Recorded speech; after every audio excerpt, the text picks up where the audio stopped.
دوستو، آج ہم آپ کو سنانے جا رہے ہیں ایک ایسی ہستی کی کہانی جن کے نام سے زمین و آسمان لرزتے ہیں، جن کی نگاہ سے مردہ دل زندہ ہو جاتے ہیں، جنہیں دنیا نے غوث اعظم شیخ عبدالقادر جیلانی رحمۃ اللہ علیہ کے نام سے پہچانا۔ یہ وہ ہستی ہیں جن کے علم کی روشنی آج بھی صدیوں بعد قلوب کو منور کر رہی ہے۔ ان کی دعاؤں سے لاکھوں گناہگاروں کی زندگی بدل گئی اور ان کے قدموں میں وہ فیض چھپا تھا جو قیامت تک جاری ہے۔ کہانی شروع ہوتی ہے ایک بابرکت رات سے۔ سال 471 ہجری، جگہ تھی جیلان، ایران کا ایک علاقہ۔ رات خاموش تھی مگر آسمان پر چمکتے ہوئے ستارے کچھ کہہ رہے تھے، جیسے پورا آسمان اعلان کر رہا ہو کہ ایک ولی کامل دنیا میں آنے والا ہے۔ اس رات ایک پاک دامن عبادت گزار خاتون بی بی ام الخیر فاطمہ کے گھر ایک بچہ پیدا ہوا۔ وہ بچہ نور سے بھرا ہوا چہرہ لیے خاموشی سی دنیا میں آیا۔ جب ماں نے پہلی بار دیکھا تو ان کے لبوں پر بے اختیار دودھ پاک جاری ہو گیا، اور باپ شیخ ابو صالح موسیٰ، جنگی دوست جن کا تعلق ایک نیک اور علم گھرانے سے تھا، ایک عالم گھرانے سے تھا، انہوں نے اپنے بیٹے کا نام رکھا عبدالقادر۔ مگر دوستو، یہ کوئی عام بچہ نہیں تھا، یہ وہ بچہ تھا جس کے آنے سے دنیا کی تاریکیوں میں روشنی پھیلنے والی تھی۔ کہتے ہیں کہ جب آپ کی پیدائش ہوئی تو پورے علاقے میں نور پھیل گیا۔ لوگوں نے دیکھا کہ اس رات جیلان کے ہر گھر میں ایک عجیب سی روحانی خوشبو پھیلی ہوئی تھی۔ ماں نے دیکھا کہ یہ بچہ رمضان کے مہینے میں پیدا ہوا، اور حیرت انگیز بات یہ تھی کہ پورے دن دودھ نہیں پیتا تھا، بس سورج غروب ہوتا، افطار کا وقت آتا تب ہی دودھ پیتا۔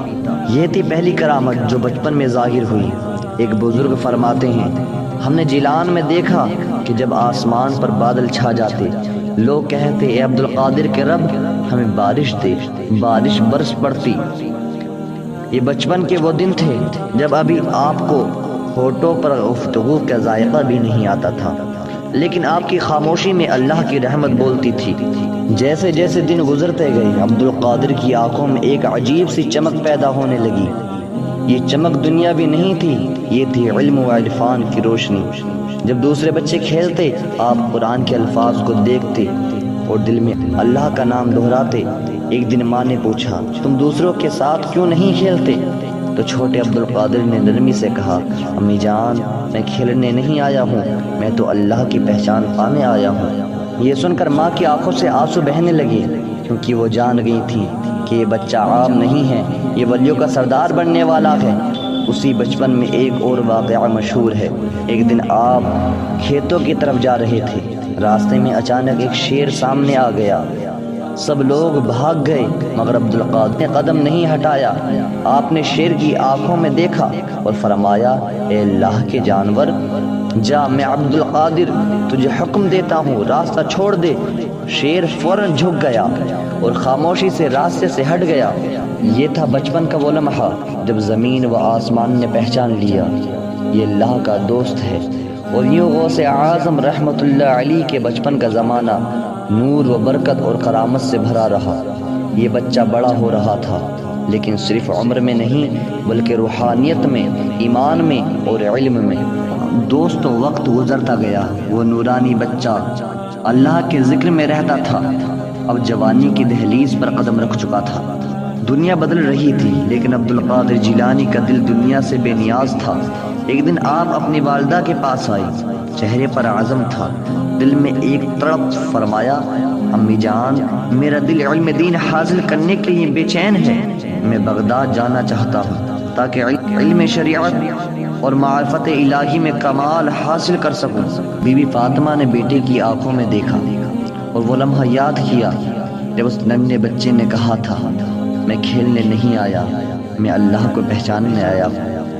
آنکھوں سے آنسو بہہ نکلے مگر دل میں خوشی تھی کہ بیٹا اب اللہ کے راستے پر نکل رہا ہے۔ انہوں نے بیٹے کو سینے سے لگایا اور اپنے کپڑے میں 40 دینار سی کر بیٹے کے بغل میں رکھ دیے تاکہ راستے میں ضرورت پڑے تو کام آئے۔ فرمایا، بیٹا ہمیشہ سچ بولنا چاہے کچھ بھی ہو جائے، کیونکہ جھوٹ بولنے والے اللہ کے کبھی دوست نہیں ہوتے۔ یہ نصیحت عبدالقادر کے دل میں پتھر کے نقش کی طرح بیٹھ گئی۔ اب سفر شروع ہوا۔ ایک لمبا تھکا دینے والا مگر روحانی سفر۔ منزل تھی بغداد، علم و عرفان کا مرکز۔ راستہ خطرناک تھا، جنگلوں اور ڈاکوں سے بھرا ہوا۔ قافلہ جس کے ساتھ آپ سفر کر رہے تھے، راستے میں ڈاکوؤں نے گھیر لیا، سب مسافروں سے مال چھین لیا گیا۔ ڈاکوؤں کے سردار عبد القادر کو دیکھا، ایک نوجوان، چہرے پر نور، لباس سادہ۔ پوچھا بتاؤ لڑکے، تمہارے پاس کیا ہے؟ عبد القادر نے فوراً کہا میرے پاس 40 دینار ہیں جو میرے بغل میں سیے ہوئے ہیں۔ ڈاکو حیران ہو گئے، کہنے لگے تم نے یہ سچ کیوں بولا؟ تم تو چھپا بھی سکتے تھے۔ عبد القادر نے کہا میری ماں نے نصیحت کی تھی کہ کبھی جھوٹ نہ بولنا، اور میں اپنی ماں کی بات سے نہیں ہٹ سکتا۔ یہ بات سن کر وہ سردار لرز اٹھا، اس کی آنکھوں سے آنسو بہنے لگے۔ اس نے کہا افسوس، اپنی ماں کے وعدے سے نہیں پھرے، اور میں ساری عمر اللہ کے وعدوں سے پھرتا رہا۔ پھر اس نے اپنی تمام ساتھیوں سے کہا اے لوگو، ہم سب توبہ کرتے ہیں۔ اور وہ ڈاکو جو خون خرابے میں زندگی گزار رہا تھا، عبد القادر کے سچ کی برکت سے ولیوں کے راستے پر چل پڑا۔ یہ تھی سچائی کی طاقت، ایک نوجوان کی زبان سے نکلا ہوا سچ جو دلوں کو بدل گیا، زندگیاں بدل گیا۔ بغداد پہنچ کر عبد القادر نے علم کے دروازے کھول دیے۔ آپ نے مدرسہ نظامیہ میں داخلہ لیا، جہاں اس زمانے کے بڑے بڑے علماء موجود تھے۔ آپ نے فقہ، حدیث، تفسیر اور سب کچھ سیکھا۔ سب سے بڑھ کر زائد تقوی کا علم حاصل کیا۔ راتوں کو جاگتے، دن میں روزہ رکھتے۔ لوگوں نے دیکھا ایک نوجوان ہے جو نہ کھیلتا ہے نہ ہنستا ہے، بس قرآن پڑھتا ہے اور کبھی کبھی روتا ہے۔ پوچھا گیا عبد القادر تم روتے کیوں ہو؟ تو فرمایا اس نے مجھے ہر نعمت دی اور میں نے اب تک اس کے راز کو نہیں جان سکا۔ یوں آپ علم میں بھی آگے بڑھتے گئے اور عرفان میں بھی۔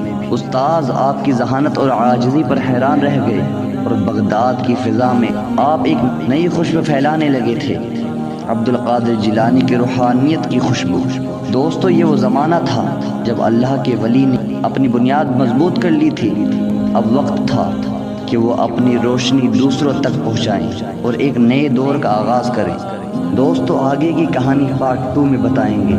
پارٹ 2 کے لیے چینل کو سبسکرائب کریں اور کمنٹ میں لکھ دیں پارٹ 2۔